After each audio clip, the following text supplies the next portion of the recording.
Hey, what's up, guys? Welcome back to another episode of Cam Talks Rugby, and we'll be talking a little bit about Australia and South Africa. Bit of a lackluster affair.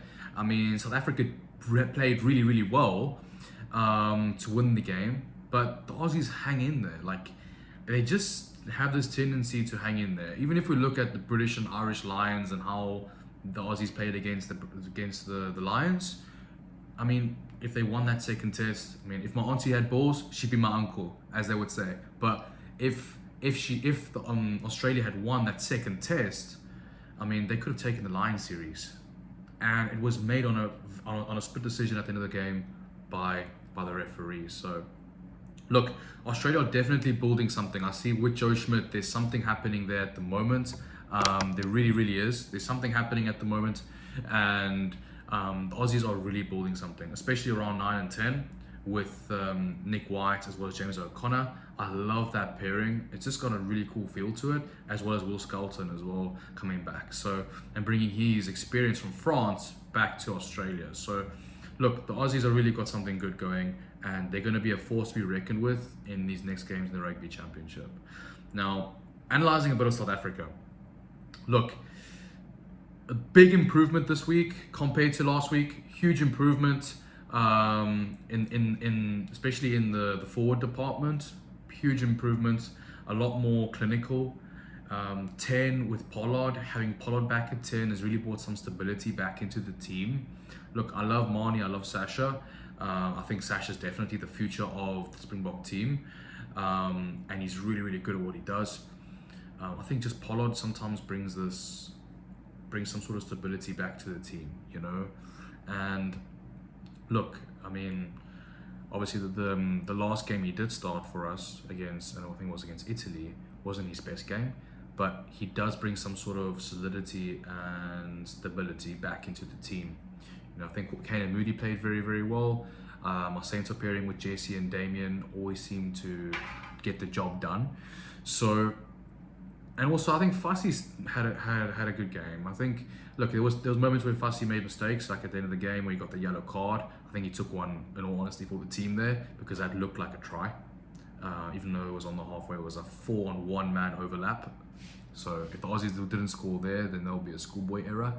But I think, in all honesty, I think the backline had a really good game. I think the forwards played well, but Rusty came out and even said it as well. The way the Aussies are playing, and you got to give them credit, guys. I mean, the Aussies have dropped the Rebels from Super Rugby. They've got 4 teams in Super Rugby now. It's given them a lot more ability to focus amongst themselves and fight for the national team, because there's a lot more condensity now between all the players, because now there's less teams and more players to choose from, and every player's fighting at, whether it's at training, whether it's at games, they're fighting for their spot. You know, and I think that's something where Australia was struggling with in the past. And now it just looks a lot better. If you look at the performance in Super Rugby, you look at the performance in Lions series, which could have gone either way if it wasn't for that referee call in the second test. And I mean, whether it was right or whether it was wrong, it was a call that decided the game. And it would have been interesting to see if the Aussies did win that game, how the last test would have gone, which, as you know, the Australians did win that last test.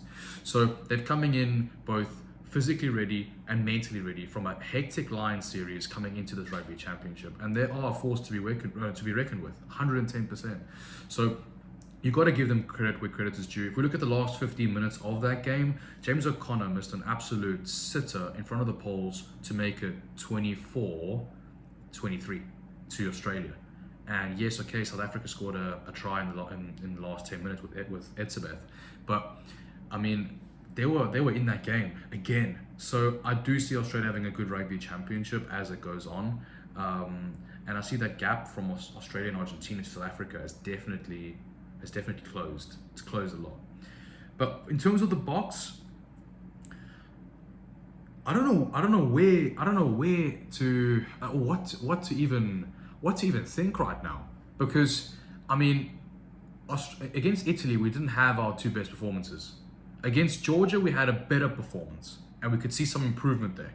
Then Australia happened, and after Australia now we've taken this win against Australia in the second test. So I feel like it's a bit lackluster. Is it because, as Rassi says, we haven't been playing us a fixed 15 every single game. Could that be the reason? I don't know. It could be. I think there's some question marks on our key positions right now. And there's a question mark even before this game against Australia at 10. Do we go with Marnie? Do we go with Sasha? Or do we go with Pollard? And all three of them play different games. Number 8, since Dwayne Vermeulen's left, who's our solid 8? Who's our number 1 8? Jasper's been injured. I see he's been included in the squad for New Zealand. I would probably go with Jasper Wiese right now. It would have been great to see Jean-Luc play and see what he's got, because he's probably our second choice after Jasper at 8, or even Sia. But Sia's not you would argue that Sia can play 8, but he's not an 8. He's a flanker. So how do we really go about our number 8 right now? You know, I think Jasper's our closest player to a Dwayne. But when Jasper's not there, what do we do? You know, and it's shown some sort of some discrepancies now. Do we go with Sia, or do we go with Jean-Luc at 8, or do we go with Kwagga? And Kwagga, by the way, had an absolute stun of a game. I think Kwagga is a workforce that gets the job done. You know, whatever Rassie wants, the guy does it, and he does it really well. So it's someone to definitely rely on in these sort of games. And do I see Kwagga playing against New Zealand? If Jasper's not ready and because of the red card, if he's still disqualified, I do see Kwagga playing at 8 against New Zealand. I do see it. I do see it happening with Sia on the flanks, and maybe a Peter Steff another flank. I can see that happening. But going back to what I was saying, where we have some questions around our key positions. 8, we don't know, like Jasper's probably our 8, but when he's gone, who do we play? Maybe Kwagga now that we've established. 10, Pollard, Sasha, or Marnie. So do we go with Pollard for stability, or do we go for Sasha when we need that flair, or Marnie as well where we need that running rugby, because he has a really good running rugby game. Our centres, Esterhuizen's been stepping up. I mean, I think the centres are kind of fixed now, whether either we go with Jesse at 13 and Esterhuizen and Damien in at 12. I don't care who we really put on the wings. All our wingers are absolutely flying it. Edward's been standing up. Makazola, Mapimpi has been left out of the squad. Now he's been brought back into the squad. I mean, he hasn't been getting any game time in the Boks jersey because our wings are just so good right now with Kirtley and Cheslin and Mapimpi, Edward, Kanan can play on the wing. So there's a lot of opportunity there. Jesse can play on the wing as well. He's not as quick, but he can play on the wing. He can be an option on the wing.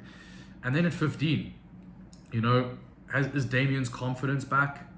I don't know if his confidence is back. Is Fussy right now looks like our best choice, 15 or Villy. It's like, again, same problem we have at 10, we have at 15. Would we go with Villy, Damien, or Fussy?